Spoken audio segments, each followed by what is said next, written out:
'Tis the season of gifting. When I was little, I would get gifts, and I was raised such that you were gonna like them. No matter what, you were gonna like your gift and be thankful for it. Oftentimes, that meant I had to bite my tongue and wear these mock turtlenecks with long sleeves. It was my least favorite kind of shirt. And I'd tell my mom, Mom, I don't like those kind of shirts. Like this would be during January, June. Don't get me those kind of shirts no more, please. And then come Christmas, I would get more mock turtlenecks with long sleeves. And I'd wear them throughout the year. You know, I wasn't going to tell my mom, I don't like that shirt and not wear it. I was going to wear it. One time, she got me a pink mock turtleneck. And this was in about 88, 89. So the gang culture, because of colors and whatnot, to me, it was starting to fade out in favor of freestyle culture. Now, I don't know if you guys know Kendrick Lamar, but he's a really, really well-known rapper. And in his recent release, the best-known song is called Squabble Up, which samples from a Debbie Deb Look Out Weekends, 'Cause Here I Come. To me, that Debbie Deb song was the introduction of freestyle culture in the Latino community. So now instead of dressing like gang members, everyone had their sides cut short with a little pompadour in the front, maybe a shag in the back, acid wash jean jackets, Cavariccis. It was about looking like a party person as opposed to a gang person. Now, don't get it twisted. I know people who were all freestyled out. You know, had the perm in the back, the pompadour, all that. And we're still doing gangster shit, going to prison, you know, coming out, getting shot. I mean, just the whole nine, they were doing it, even though they had embraced that freestyle culture. But it was an opening to not always seeming hard. Like they were still hard, but they were trying to look pretty, trying to look cool instead of trying to look hard, tough. And so I did get teased for that pink shirt. But recently I saw a video of a former prison gang member, you know, the top of the food chain for tough guys. And he had on a pink shirt with a pink tie and a gray suit. It was a really sharp, very sharp suit and well put together outfit. But that was gifting for me. You know, I had to pretend I liked the gift. And, you know, a lot of times I did. But if I didn't, I couldn't show displeasure, and I would use the gift, wear it, and that was just considered good manners back in the day. It applied to food as well. I remember one time, me and my little sisters went to this lady's house who gave my mom Bible study. And we lived in the projects. They lived in a house with a pool. And so we went over there to swim, which was a huge gift for us. Just letting us use their pool was a gift. And when it was time to eat, you know, because it was good manners to feed people when they come to your house. My kids go to their friend's house and they never get offered food the whole time they're there. And I'm like, damn, that's crazy. But the lady gave us food.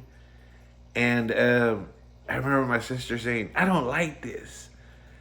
And I was shocked, like, damn, who is this kid? Like, it didn't even seem like, it blew me away. And this was my sister, but she was even younger when we came here. So, you know, she embraced more, I guess, Americanization. So fast forward a few years, and now I'm in a culture where people just tell you what they want. You're not supposed to guess at the gift. They just tell you what they want. They ask you what you want. And I understand, you know, wanting to give you something that will make you happy.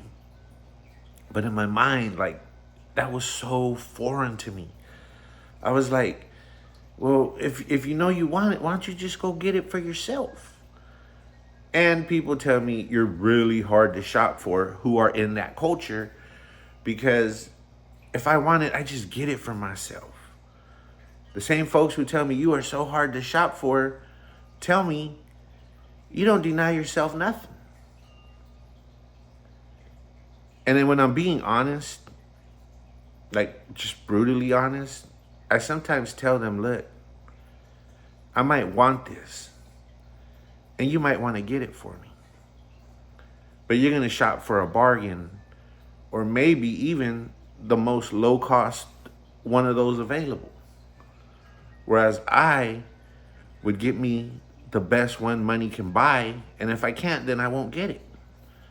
So you getting me something is almost like a burden, because now I got to deal with this low quality thing that I feel isn't going to serve my needs, as opposed to have just gotten it myself and getting one that is much better. I know it sounds weird, but if you're going to give a gift, don't give the gift of a burden.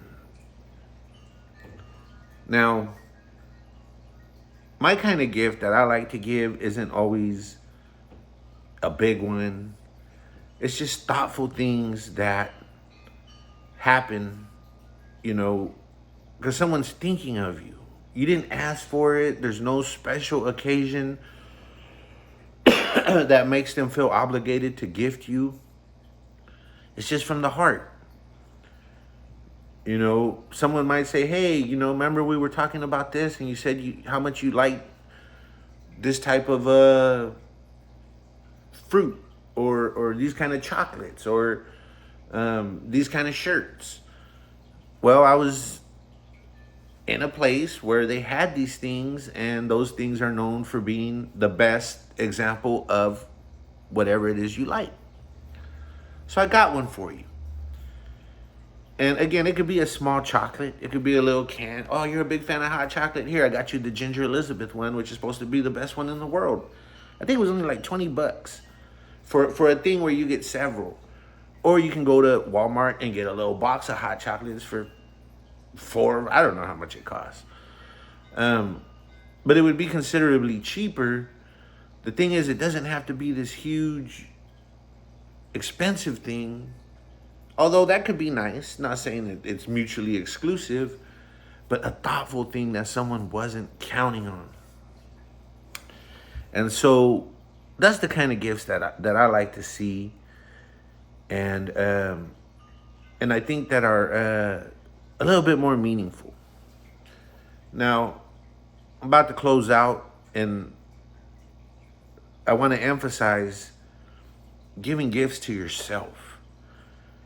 Doing things that you're not that you see and maybe you're always frugal and you say, you know what, I'm not gonna deny myself. I'm gonna give myself this. And so, humble brag alert. And it's not even a humble brag, because I'm not pretending to do it, because the humility had nothing to do with this.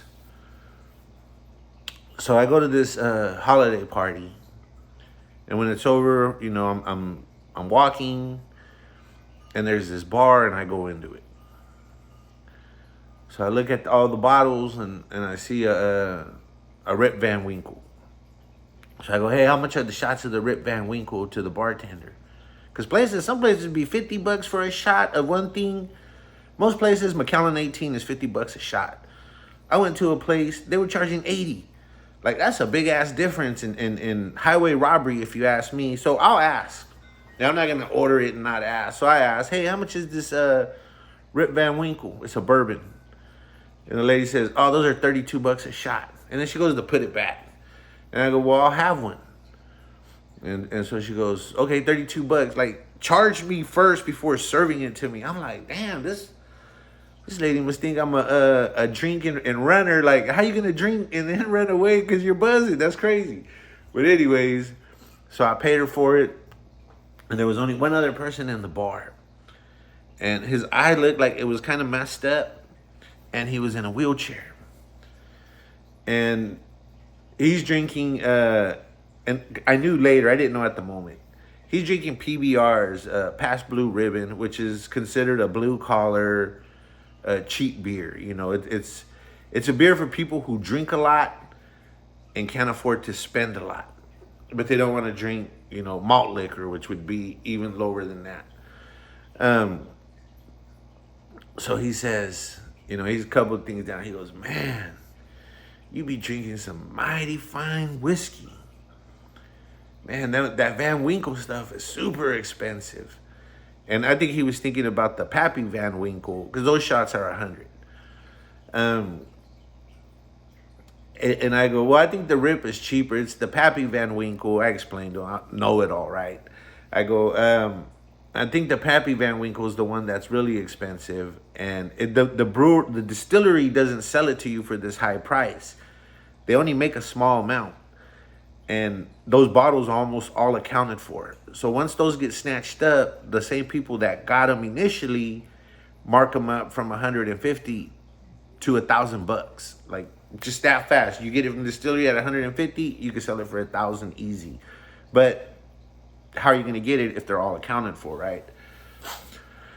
So anyways, I look at him and I tell the lady, you know what? Give him a shot of the Van Winkle. And she says, they're $32. And I'm like, I didn't ask you that. Give him a shot. So I can tell she wants the money again. So I pay her and I go, fuck it, give me another shot. So I pay for the 2 shots. And she gives it to him. And he goes, how am I supposed to drink this? Do I just shoot it back? And I go, I don't know, man. It's up to you. It depends on my mood. But ideally, because it's a good whiskey, you can sip it.